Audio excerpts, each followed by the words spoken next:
one of the things, of course, I remember most clearly is the law school, when they admitted James Hamm, a convicted double first-degree murderer who had executed 2 people in a drug deal, shot him in the back of the head, and our faculty in the law school, in their wisdom, admitted him to the law school right out of prison.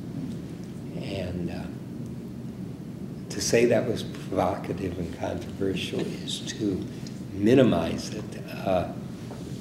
I remember that one night returning over 75 phone calls to angry callers who'd called the president.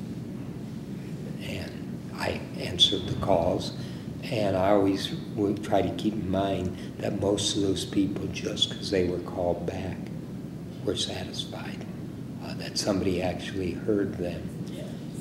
Andy Hurwitz was chair of the board and now a Supreme Court justice, and a wonderful guy who knew how to build compromise and cared deeply about the intellectual purposes of the university. And Andy and I and Dick Morgan actually presented to a law dean seminar this story, and every one of them was convinced we were absolutely crazy for having done this. And we did respect the faculty. We thought they were wrong. We thought it was a bad decision, but we also thought when the faculty made a decision, we have the obligation to defend that decision as long as it was not made on improper grounds. One of the stories I like to tell about that particular incident is that a few weeks later, Dean Morgan was having a party at his house, and his wife had hired a carpet cleaner to clean her carpets for the party. And the carpet cleaner said, "Ms. Morgan, I sure do respect your husband."